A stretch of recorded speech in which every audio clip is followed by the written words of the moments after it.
Hi guys, Ashley here. Welcome to the next episode of Ashley's Digital China. Today I'm bringing you Francis Kremer, a fantastic China watcher who is working in manufacturing, and this is exactly the topic for today. He is a VP of a Chinese company, in fact, called Julie Automation. Francis, welcome on the show.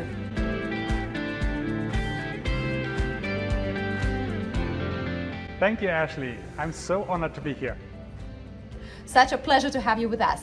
So manufacturing in China, such a big topic. Everybody is talking about it, but nobody really knows how it works. So what is the state of it? There's a lot of kind of mystery surrounding the industry. So today you are here with us to demystify what's actually happening when it comes to China's manufacturing, automation, what's the future of it?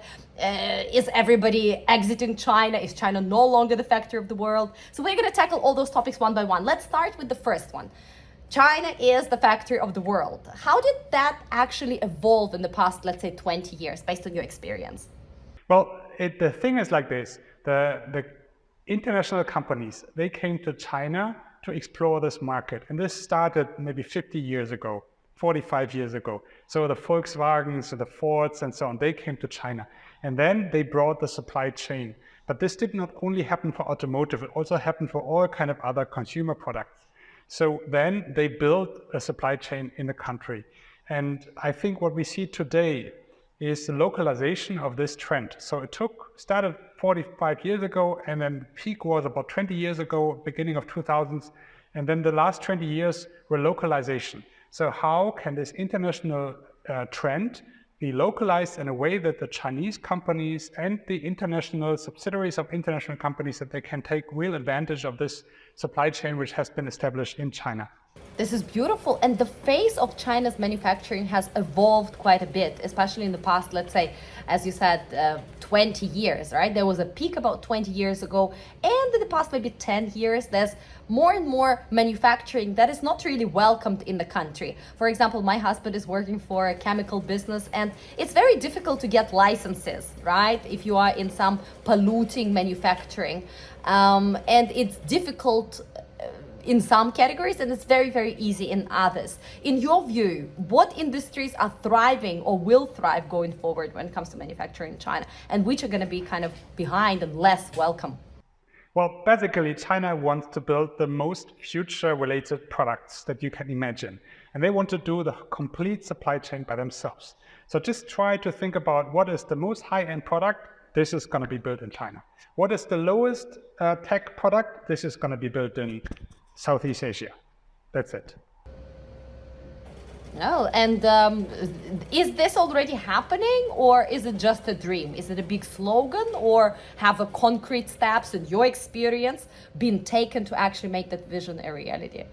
No, this is happening right now. So this is, I think you can see it as the Americans, they wanted to do this before, so they had their whole economy in their countries, and then they started outsourcing to China, and now they started to kind of get it back, and the Chinese, they have their other strategies. So from the very beginning, they understood, okay, we used to be the workbench of the world, but now we want to have the whole product ownership here with us.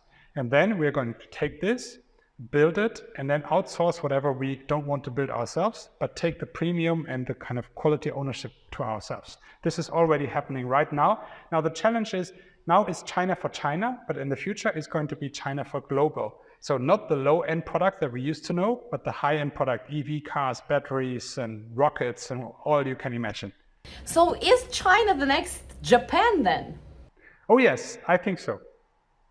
And Japan is a smaller country. China is a much bigger one. There are a lot of industrial clusters, right? There's city of Yiwu, where, for example, many say we manufacture Christmas and all the Christmas toys. There is Guangdong, where most of the undergarments in the world are coming from. You are specifically working in the automotive industry, so you are an expert in that particular manufacturing field. What are some of the industrial clusters in China you are aware of, and where are they? So the most well-known area is still the Shanghai area. So Shanghai is a very expensive place, has already been very expensive for the past 20 years.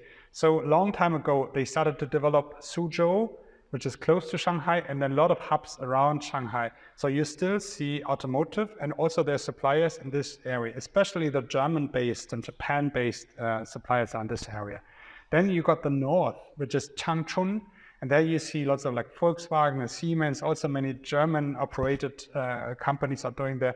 And then a few years ago, it started to develop in the west, in Chongqing. And this is very interesting because this area is completely empty. There's Chongqing and then Chengdu.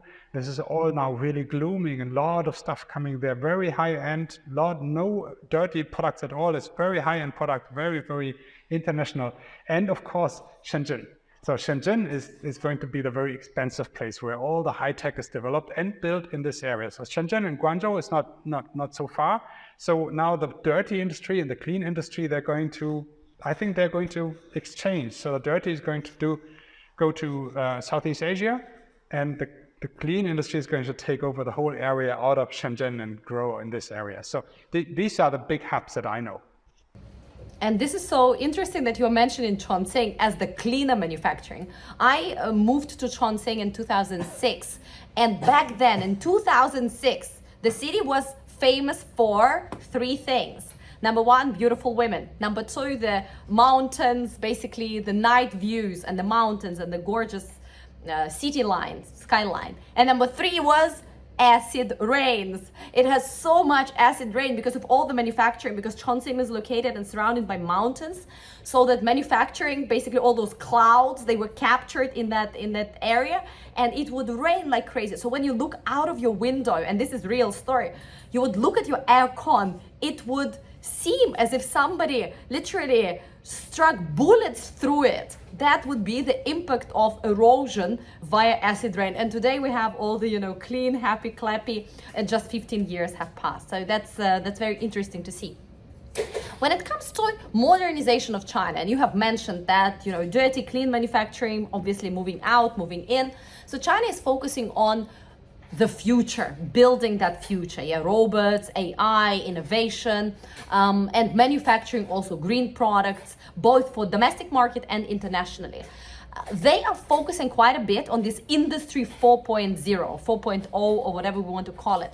So what is it actually? What are its implications on manufacturing? So industry 4.0 comes from, you cannot imagine it, Germany, right? German engineers, they invented this. So it's nearly 20 years ago. So 2006, they started thinking about this. What is the future of high tech? And then all these thought hubs, they were thinking about this. And then it took a few years. And then between 2011 and 2013, so roughly 10 plus years ago, they branded this term, Industry 4.0. Why Industry 4.0? It's because you've got 1.0 is kind of the factory, right? The factory, and the 2.0 is electrics. 3.0 is using IT and data. Then you have robots. Yeah, all of that was already in the 60s, but now comes in real data. So how can you use data and IoT to program all of this? So the idea is a dark factory that you press a button and everything works by themselves. Now the cool thing is that the Germans invented this, but if you go in a factory from BMW in Germany, it's not IoT. There's a lot of guys, and it's very kind of 3.0. So we are not there yet, but the dream is there. And this is very interesting because it affects all of manufacturing. The investment costs are extremely high, and also the effect on worker qualifications is very high. So the quality has to be high, the education level has to be high, talent pool has to be developed, and this has to be the same standard around the world because the data is the same. It doesn't care about any culture differences. This is such a wonderful challenge. It sounds delightful and challenging at the same time. Why, if Germany has invented the concept, it's not yet implemented with China speed? I know that you talk about the China speed and German quality, like marrying those two together. So why China, I presume, is leading in this space, and why is Germany and the rest of the world kind of lagging behind? Don't quote me on that, okay? But okay, so the thing is that the Germans, they have this idea and the concept, but they also, their industry goes back 20, 30, 40 years. So they have a lot of investments already in place. And these investments, they still work. So Germans can build cars on their machines. The machines have already been paid. The workers have been hired, trained. So the investments all made. China is a greenfield. So they can just say, okay, let's do it again. completely new. Let's try it again. And that's such a difference. So now what China did when Industry 4.0 came out, they said, okay, let's build a China Industry 4.0. And this is called Made in China 2025. But it was not enough just to copy Industry 4.0. No, what they said is, tell me 10 technologies where we're going to be the leader in the year 2025. And imagine one of these is EV cars. This is why I'm so focused on this. But it's not the only one. There's also planes and marine ships and kind of clean energy and the Gautier, the high-speed train. And so a lot of different areas included in this. And if you look, now we're 2023, I think the plan is going really well. So you believe just in the short 1+ year, we're really going to lead in China these 10 industries that were identified in the plan 2025? We already do. So I work for a Chinese boss, and I always tell him, you will see the day that the Germans will copy the Chinese. He must be delighted. He's very delighted. Absolutely delighted. We're going to talk about you working for a Chinese company and a Chinese board in just a moment. But let's continue with the manufacturing. How about quality? Because a lot of people, when it comes to Made in China 2024, and of course it's not what it was 20 years ago, but people still kind of feel that the quality is, well, at least unpredictable. It can be good, it can be bad. There's no real trust there. The brand is not strong enough. So you as a German, I presume, very much focused on quality, being on time, processes and all that. Let's play to all stereotypes. And I can play with stereotypes because, ladies and gentlemen, my husband is German, so I know what I'm talking about firsthand. What do you think about quality? How can you measure or benchmark quality in Europe versus China? Do they measure it and look at it at the same way? And ultimately, the products that are coming out, do you think they are good quality or comparable quality in China and the rest of the world? Well, first of all, most of the high-end tech, high-tech industry in China has been influenced by Japan or Germany. Some by the Americans, but mostly Japan and Germany. So the challenge is that they brought their machines and their technology and their standards to China and then trained the Chinese guy to do it the same way, which was obviously very, very difficult.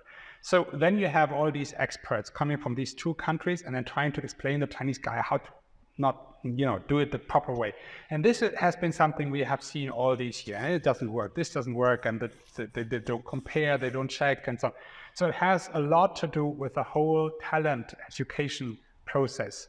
So in Germany and also in Japan, people learn a trade very early in their career, and then they take a few years to kind of prove this skill, and then they get into leadership positions. And when they get into top management, they have already been in this career for several years. It's totally different in China. So if, for example, you do a training with operators working on a line, they don't care. They don't care about the quality because they have totally different incentives. While in Germany, the operators, they might have the chance one day to be a top manager. So it's a total different talent situation. So this is the reason why all of these quality discussions, they always failed in China, because it just, the benchmark that you learned from Japan and China, it just didn't work in China. It was a different way.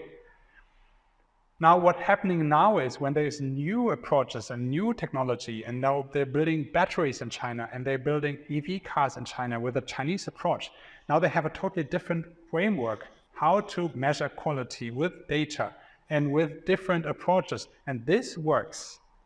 That's really interesting. Now, if you see a different approach is that Chinese manufacturers and Chinese brands, they bring a product to market which has not been finally tested for many years like the Germans would do, or the Japanese. So they have the challenge that there is a product on the market which has some problems, and then the user uses it, and then you get the data and you have to change something, and it's very embarrassing. And it's very expensive, but it's still possible. Because it's in China and the whole supply chain kind of works together, it's possible. And this way, after a few years, maybe some people have some big damages that paid out, but after a few years, you have a really good product which is really well tested, much better than both in Germany and in Japan. So now the topics have changed. So the question is, what's your view? You want a product quality or you want a process quality? And the Chinese, they go on product quality. This is very interesting. They go on product quality and they are willing to co-create the experience together with customer, right? If something does not go well, they hear feedback from customer very quickly, they replace fast, they upgrade fast, and hopefully the second, third generation that is going to be issued within a couple of months or a year or so is going to be completely different league. Is that what you're saying? Exactly the truth. And it's in a short cycle. Like you said, it takes a few months. It works really well.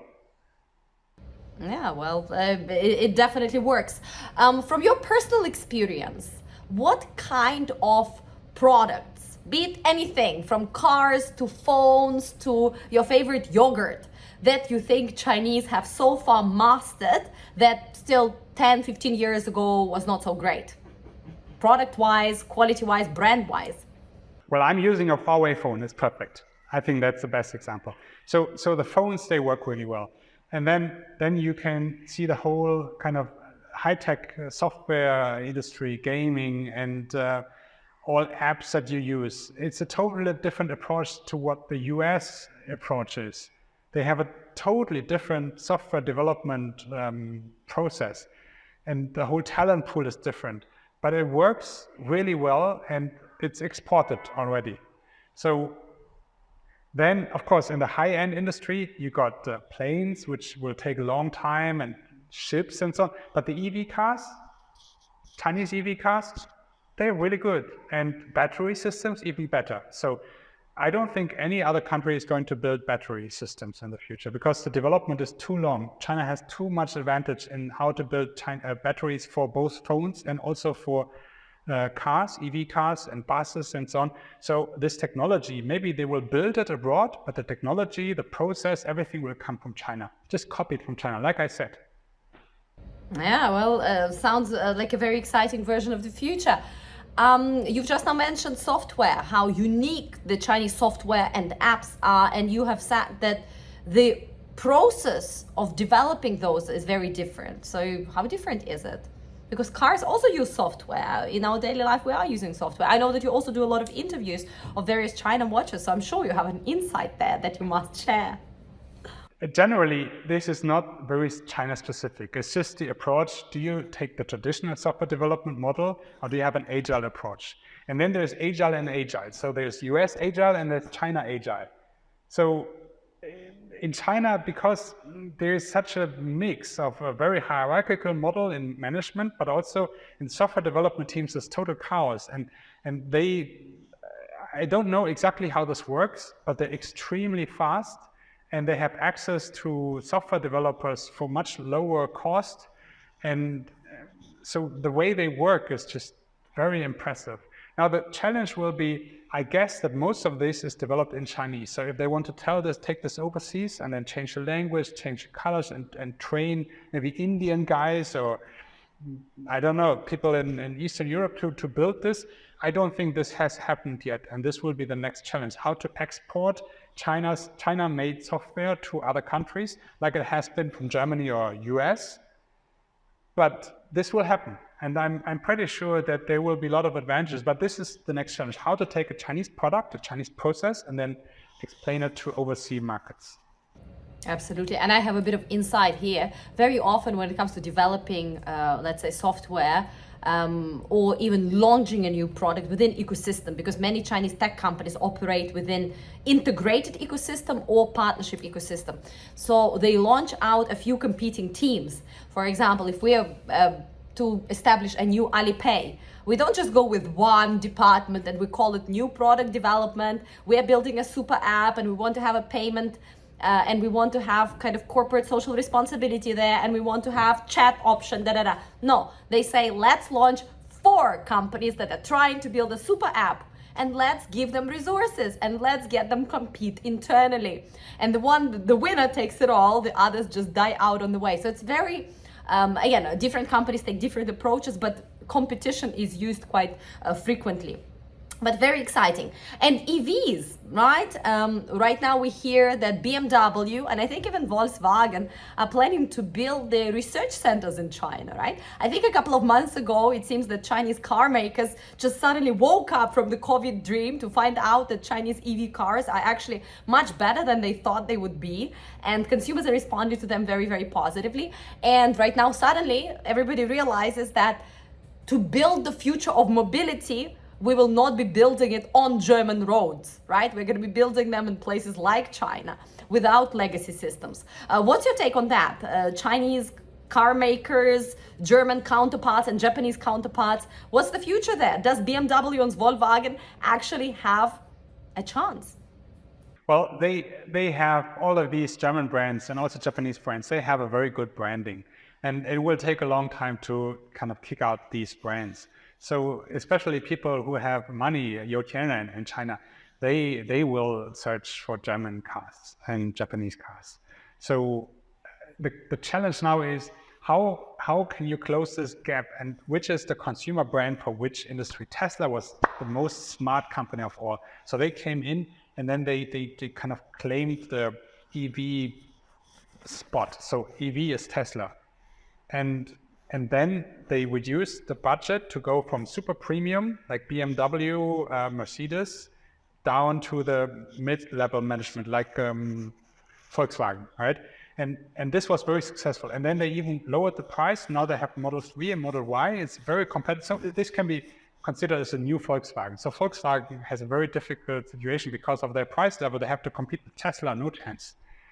Now the lower end model, lower end level, well, this is now BYD and other Chinese brands. So this is a very big challenge to fight with the lower end. So maybe a car around 100 to 150,000 RMB. This is BYD and even other brands. So then the high end model, where of course all these German brands are in. Now this is Neo, right? So of course, it not only Neo, but it could also be Mercedes or BMW or Audi, but they have a big challenge to this. So I think they will find a way, and if they're able to build a great car, which kind of makes this China competition, right, then they will also have a better chance in other markets.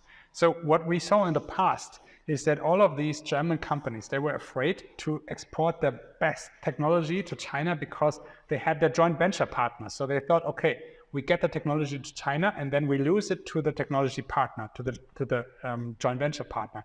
But now they lose the market, so they have to make the decision. Okay, either we lose the market or we lose the technology. But now the Chinese guys, they don't care about the German technology, so there's nothing to lose. So it's just they're doing something what they should have done 10 years ago. But 10 years ago, the Germans, like the whole government, nobody would have allowed this. It's like, give the best technology to the Chinese, you're crazy. So this is now is allowed. So Volkswagen, for example, last year, they sent their top 5 guy to China, like the top guy of the company. You can't imagine. Like, could have been the next boss to work or to just come on tour. Francis, you need to specify to do what? He came to China just to really to kind of save Volkswagen in China. And it's amazing. So within 1 year, he has all of these networks with XPeng, and then about battery technology, and they're building a new powertrain. So it seems that Volkswagen has transferred all their IP to China in like 1 year. And all of management decisions are in China. This is what I always said, but they didn't listen to me, you know? So you've mentioned this fear, right? That the foreign brands, the foreign manufacturers always had when it comes to China, right? That, okay, it's just the factory of the world. Very often we have complicated structures, we have JV partners, everybody's after our ideas, after our technology. And very often up until today, many companies and industries feel that this fear is justified. What is your take? Do you think that Chinese manufacturers are truly copycats waiting to gain that technology and build on top of it? Or do you think something has changed? Or do we just have different attitude towards what innovation is and there is misunderstanding? Or maybe there's a blend of all these? I've been working with Chinese professionals past 7 years. So it will take a long time to have German-style product development. Start on a blank sheet of paper and develop something. I don't think this is ever going to happen in China, honestly. So what happens in China is they develop business models, such as NIO will think about, let's do the battery swap. Let's just try it out. And everyone's thinking, wow, this is never going to work. And they're going to try it, okay? And they try it and invest a lot of money and then check how this works. And maybe not even build it themselves, outsource to some developers in the US, but they're going to make it work in China. And this is the big advantage. So now you have the business model, you have the need. Now, how do you develop the technology? Now, this is kind of copied. So they will not develop it from scratch. They will take like everything together which works and then put it in a box and try to explode it and then keep what works. And then, so the code will be super dirty. So basically the technology is not developed from scratch, but the business model is very, very innovative. So now you have a new business model with a kind of re-engineered technology. And now you have a new product. And then this product sells. So the key question is, how do you take this whole product, this whole ecosystem, and then export it overseas? Because it might not work overseas. It might only work in China. And this is the real challenge that we're going to see in the next 5 years. And that level of mastery, because you said, and then we take the technology and we just have a messy code and it's kind of bits and pieces, but it works. Do you think that this is a stage towards a bigger, cleaner, brighter, whatever vision and state, or is it just the way it is? We just push for next. Well, I think this is a stage. I think if you ask a software developer, nobody will say dirty development is good. Every software development likes clean development. Now the question is, do we have enough time to do that? And do you have the right guys? Do we have the talent pool? So China jumped into this market kind of on a green field. There were no talents, no developers, no infrastructure, no companies, no supply chain, nothing. So the only thing they could do is just take what they get and just scramble it together. And they invited like NIO. They have the best suppliers in the world. They have like Conti and Bosch and all of these super worldwide suppliers. So this is why they are losing so much money, because the supply chain is so expensive, but the product is like fantastic. So now the future is, how can you build a good car or good product, clean, with clean software and a clean supply chain, and not still make it in this short time? So, but this is going to work. I'm sure it's going to work, but because now you have the supply chain, you have the experts, you have the talent pool, now it's totally different. So I think it's a stage, yes. And you've just now mentioned suppliers. So, and previously we spoke about like copying and copycats. So is it the suppliers to whom we pay money? Then I'm not copying, I'm just acquiring technology and, integrating it in my product, or am I sneakily getting into it and then trying to get bits and pieces? Or do both coexist today, based on your experience? Well, again, a product will never be built the way it used to be built 20 or 30 years ago. So Tesla, they showed the market that you can develop the whole car from scratch, like a complete new product, and then still outsource it to all kind of suppliers to do this. The battery here, the motor there, and then they still own the technology ownership, but they outsource the product development. Now, other companies, they try now to build it by themselves. So to develop it and build it in-house. Now, I think the future will be something in the middle. So the company will try to at least build the whole technology ownership by themselves and then only outsource the finished part to a supplier based on their own specifications, just like the way that Tesla did. But they will also extend the self-made part by just trying. And this is what we see in my industry. So when I started this job at Julia Automation, we were working with Chinese tier 1 suppliers. So the tier 1 suppliers were building the motor for the OEMs. Now, these were Chinese tier 1s, which were building a motor for a Chinese OEM. So very fresh industry. We were building the first automated line in all of China. Crazy. It's 5 years ago. So then this developed. Then there's more international tier 1s. They're building the motors for the international OEMs. And now we're working with Chinese OEMs because they start to build their own EV motor. So they get into this business because they want to build the complete car all by themselves. But they're, again, greenfield. So they have like a new company, a new talent pool, and they try to build it all by themselves just by learning from all the tier ones and the international OEMs. And they learn so quickly, it's amazing. So now we don't know if all OEMs, now I'm talking about EV cars, if all OEMs, if they will all build their own supply parts, everything, then what will the supply chain do? So it's not going to be like that. There will be a supply chain, but it will be very standardized. So there will be standard products which can use for all OEMs, and then the OEMs will build everything themselves, which is like kind of specific. And this is a very interesting challenge. So I'm so happy to be in this area, also between the international and the Chinese OEMs. And this is a very different also model compared to where the majority of manufacturing supply chain is right now, right? It's not how it's built. Typically you just outsource and you pull the best resources globally. But here we're not talking about different locations, we're talking about one company trying to kind of build from beginning to end, right? So peculiar.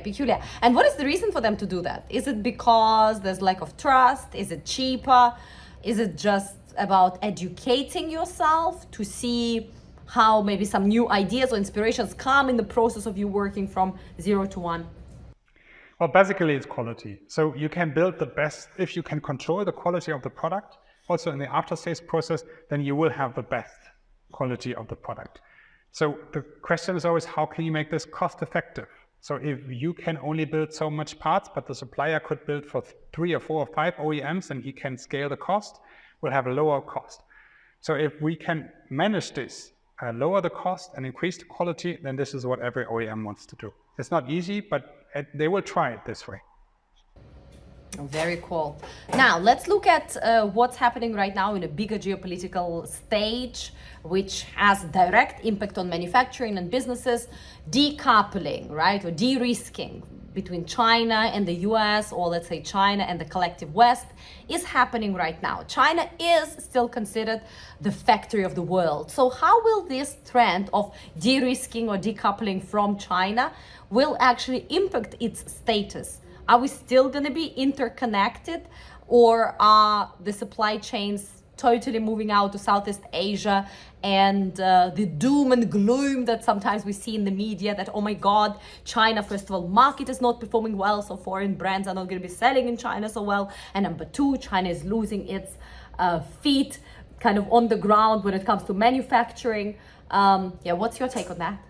Well, I'm 40. I came to China when I was 20. And I'm going to stay until I'm 60.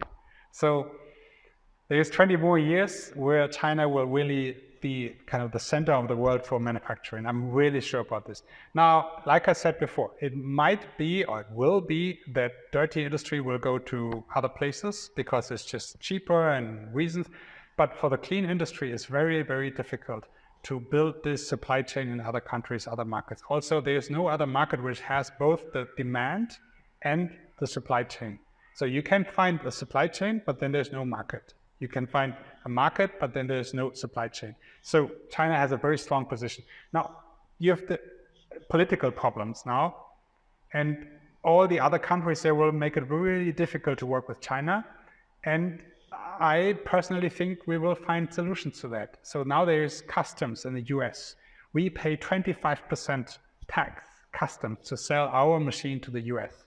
And honestly, I expect this to stop. So I know, call me crazy, just wait 1 or 2 years, it's going to stop, because the world just can't afford this. It doesn't make sense. So this will stop. Otherwise, I don't think it can go on like that.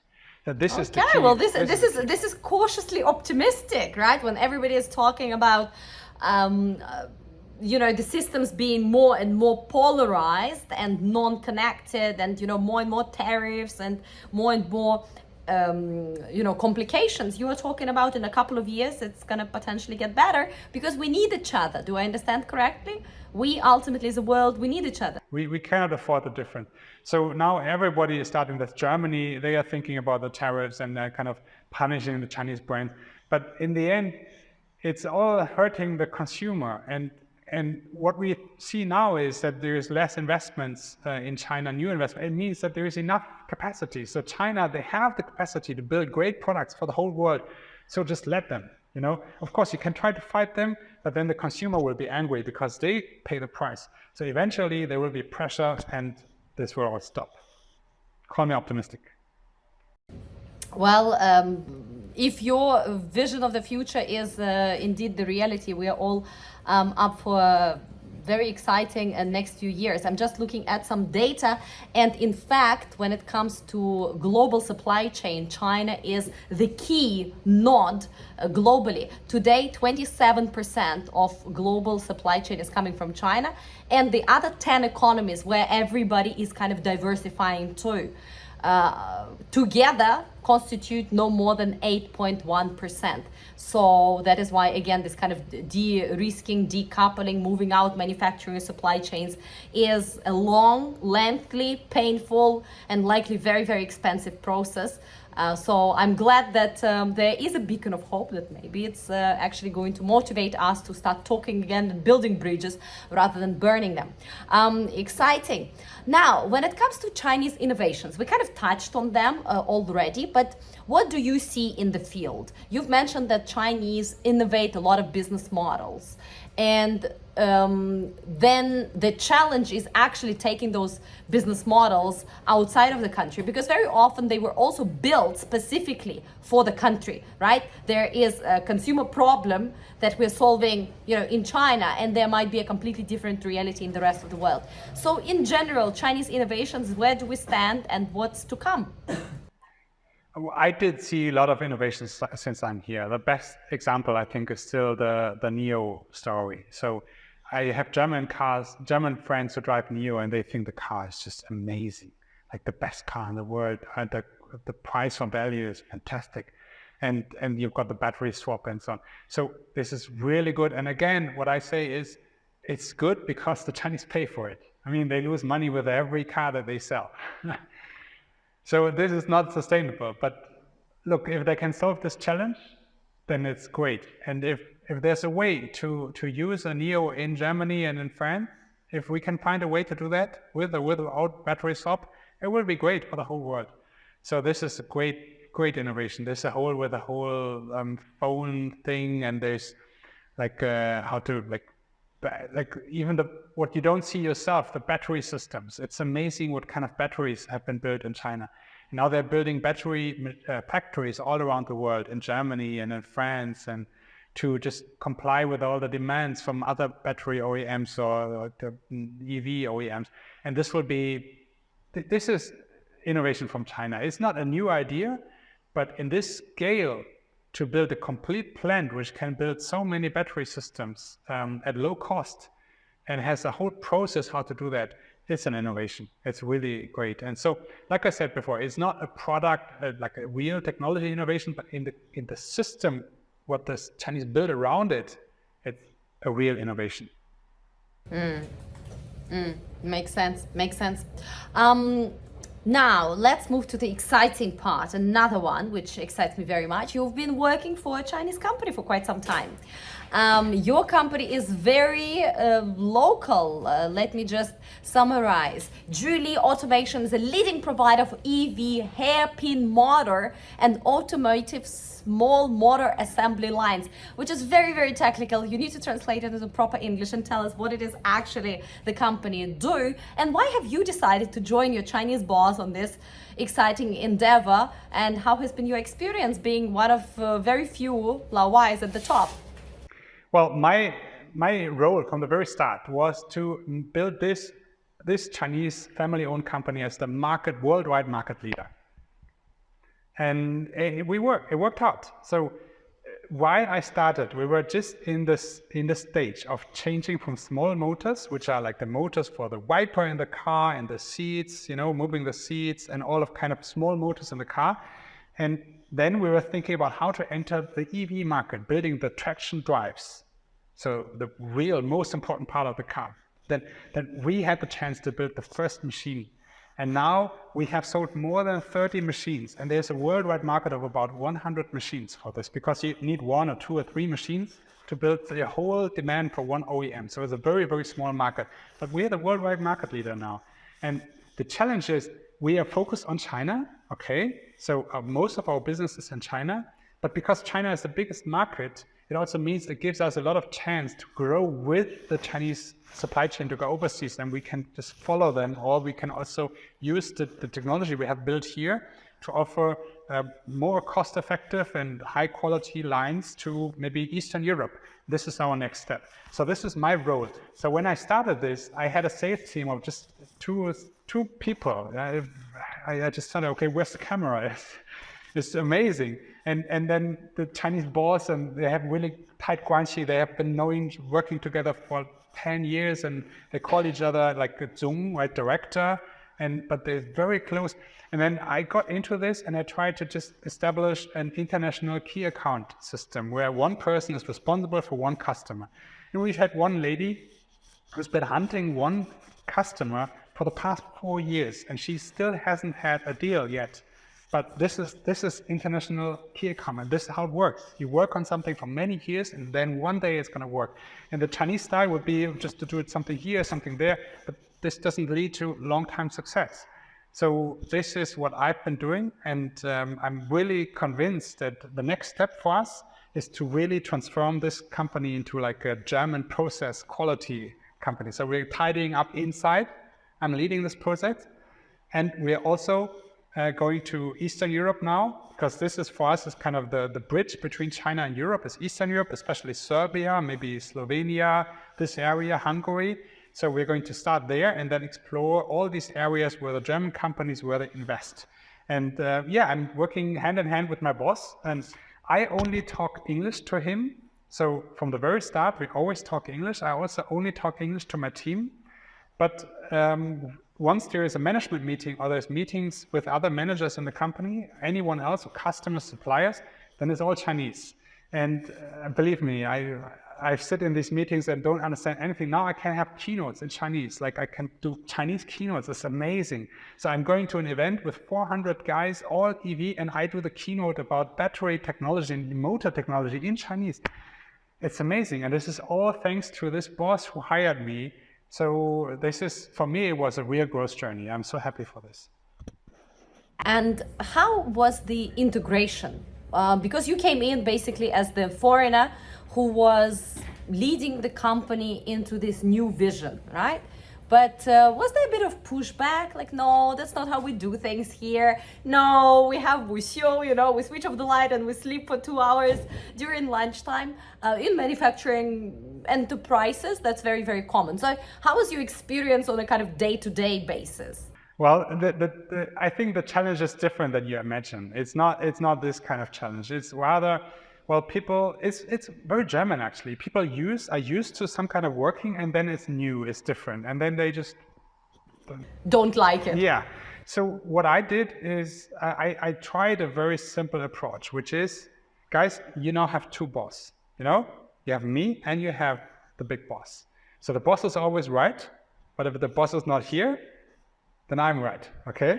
So this means that we kind of build a small international company culture in our small team, but as soon as we leave the door, then it's Chinese. So we have like a small, like not Chinatown, but Germany town in our sales office. And it worked really well, honestly. So the team, they learned how to make decisions by themselves, how to work in teams, how to focus. We work on something long-term, build documents. In the beginning, we had no documents. Now we have PPTs with like 120 pages of technology. And of course, in China, you don't do this because you're afraid you write such a document and then your customer is going to give this to his best friend who works for competition. And so you don't do this. But I always said, look, if you want to be the market leader, then this is how it works. You have to show that you're one step ahead. And now this has really helped. So my team, they are like the strongest people of the whole company, and they work in Chinese. They're not the foreigner like me. They work in Chinese, so they don't change anything. They just work in a different way, and then they kind of push the company to change. And this is amazing. And what are your biggest lessons to somebody who is starting out? Because right now we basically have a little bit of an expat vacuum because you are running a podcast which is called Flexpat, right? You've got a community yourself. So you know that we had a huge exodus of flexpats and expats out of China. And right now, slowly and gradually, people are kind of looking at China and potentially considering moving. So if they were to start working in the Chinese environment, how to adapt the best, how to jump on that wagon soonest? Learn to be a guest. So expats come to China like the host. I'm the teacher and you learn from me. Now we're guests. We have to learn to be a guest. Now the thing is, the guest has to be polite, and basically the guest has no rights. Yeah, the guest is only allowed to stay. So the challenge is, well, how are you a good guest? You just sit there and watch TV and eat the pizza is not a good guest. So you have to bring some kind of value, which is inspiration, which is ideas, process, pushing, but in the right way, in a polite way. So this is like yin and yang. So like some people come and they ask me how I did this, and so like I send my boss WeChat messages every day, and he doesn't reply. So it's like a one-way street, pam, pam, pam, pam, pam, like that. And then I don't know how it's on the other side. So it's just, this is my value. I bring in these ideas and he will think about, maybe I will do, maybe I will not do. But there's no. He never says, no, I don't want to do this. It's just yes or like a silence. At least you feel good about it, right? There's no direct no. I think that's the way to do it. You don't give up. And if you feel, okay, why doesn't he talk to me, or why he doesn't listen to me? No, you're the guest. So you have to understand you're the guest and he's the host. But if you stop talking, if you stop contributing, then what's your value? So the question for me is, do I want to be a guest all my life, or do I want to be the host again? So I can walk out any day. If I walk out tomorrow, he's going to say, thanks, Francis, what a wonderful time, and we're going to stay friends forever. Yeah, I know. But I don't have to, I can be his guest. And the same for new guys. They can be guests. So behave in a good way, but always create value.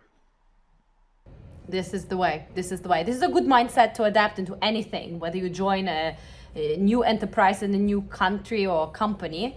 Whether you start anything new, like you suddenly learn dancing, you get into the new community, right? So you come in and you are humble and you are respectful and you're there to learn and you're there to add value. So this is a very important mindset. Let's finish strong with something that's also linked to a broader economy. Manufacturing very often is linked to real economy, which means if you work in manufacturing, you probably know what the consumers think or feel or how they behave 2-3 months before the markets, before the news media kind of reports it, because you are closely linked with the supply chain. Manufacturers have their projections. They need to know how many bottles of milk or cars are going to be sold, how much real estate, etc., because they need to prepare by purchasing raw materials, and they just do not have space to store overcapacity and also store all these raw materials. So what is your take on the end of 2023? We still have 2 months to go in 2023 and 2024. Many say that China's economy is a disaster this year in 2023. Consumer sentiment is really down, and next year, 2024, might get a bit better, might not get a bit better. From what you see back in Suzhou, from what you see on the streets, what you see in your professional environment and in the whole manufacturing space, how do you view economy this year and next? Well, I'm in the investment industry. So my customers invest in order to build and sell something. This year they don't invest, okay? So this is bad for me. They don't invest. So what does it mean? For me, it means that they have capacity and they're able to build something, but that they have too much capacity. So now the pressure is rising. And one day some clever finance guys would say, and they come in and they would say, okay, well, then we can reduce the prices, we can have some new products, we can innovate. So what I think is going to happen is now these companies, they're sitting on these investments and they're going to leverage them. And this will be to the good of the consumer, not only in China, but worldwide. The only question is if the worldwide markets is going to allow this, or they're going to fight it with their tariffs. So I think it's good news for everyone. So you think next year the economy is going to do better and the consumers, the end consumer is going to benefit as well? Yes. Fingers crossed. Another very positive projection from Francis. This is beautiful. And any particular industries that from your personal life that you think is going to be doing particularly well next year or particularly badly next year, 2020? We'll see. Generally, the amount of investment that every industry has seen in the past years was just enormous. And of course, there are some industries worldwide which didn't fly, like autonomous drivers, software, and flying planes, taxis, and so lots of stuff which seemed like the future. AI kind of didn't take off the way we were expecting it to take off. And we will keep seeing something like that. But the products that have been not kind of localized in China and more developed in China, I think they're going to take a more stand. They're going to be more have more attention from customers, also more success. And then the companies will start to invest again. And this is where I and my boss will be happy again. So we keep investing. So my boss, he has a 10-year strategy, and this is very, very aggressive. So it's more than 10x of what we have now. So it's kind of aggressive growth, and we keep investing. So we very, very sure that we are going to not only be the market leader for this industry, but also that we're going to build a kind of maybe batteries for powertrain systems for EV cars and sell them to the whole world. So I think there's going to be a lot of growth coming.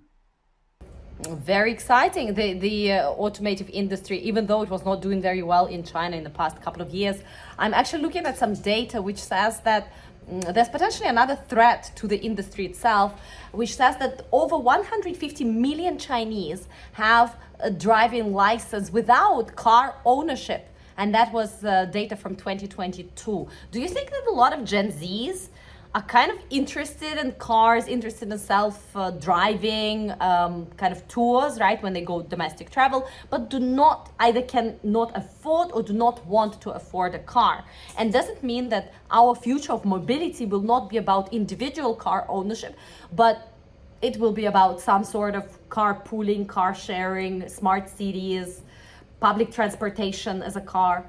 This idea has been around a lot, but I'd rather say, okay, this will take another 10 years. So in the next 10 years, what we're going to see is that the complete change from traditional car to EV car. And it will also show that everybody who's not living in maybe Shanghai will be more well off with a car than without a car. So I do think that the revenue from EV cars will raise very radically. It's also going to, of course, be a challenge for all of these companies trying to still sell the traditional cars. The second-hand market will be see a very big decline because nobody wants to buy a second-hand traditional car. But the market is going to clean up this, and in 5 years, the situation is totally different. So what I'm just happy is that what I could see is I was not like a development helper, like technology transfer expat, like many other Germans come to China to teach quality or teach production technology. No, I was the one to kind of guide the business transformation. And I enjoy this so much. And this is going to be a great challenge for the next 5 years as well. Very, very cool. So what you're saying is that the individual car ownership, because of EVs, is going to go up. And on top of all that, there will be a new economy and new industry established where in more crowded cities, we're going to have a lot more carpooling and self-driving and on-demand kind of private or shared car mobility. Yeah? Another exciting thing, Francis, you completely excited us today with a very positive, I would say calculated optimism. That's what I would call it. Tell us more about how to connect with you and what are some of the topics that you cover within your China Flexpat communities. What kind of relationships and questions and connections do you welcome from people in our broader China Watchers network? Well, call me a nerd. So I like to learn and to learn more every day and to kind of understand how the world works and to share it before I'm 60. So that's the point. That's the reason why I'm doing the podcast. So I want to share with people what I learned today. And even better, I want to share with people like you, Ashley, what you learned, and put everybody else on stage who has something to share about working in and with China. So the focus of our podcast is working. It's not lifestyle. It's not kind of a holiday, vacation, tourism. No, it's working in or with China. And this is really unique. There's no other podcast that's so strong about this. And if you want to learn about this, how to deal with Chinese customers, with work in China, get a visa, get a work permit, salary, old age, pension, all of that kind of stuff. So we have had lots of people discuss this challenge. And I would love to continue this. So the more people listen to this and maybe a sponsor in the future, the better we can keep doing this. And so you can find it on chinaflexpad.com, and anywhere, if you Google just China Flexpad, you can find it. And if you guys want to connect with Francis himself, I would strongly recommend to find him on LinkedIn. He's very active on LinkedIn, not only sharing his professional highlights, but also, again, China Flexpad community podcast. He is a big contributor to the broader China Watcher community. So it is Francis Kremer. On LinkedIn, check him out and do hit that follow button. Thank you so much, Francis. It was such a pleasure. Guys, stay tuned for more Ashley's Digital China episodes to come, and I'll continue bringing you some awesome guests. Thank you very much again, and chat soon. Thank you. Bye-bye.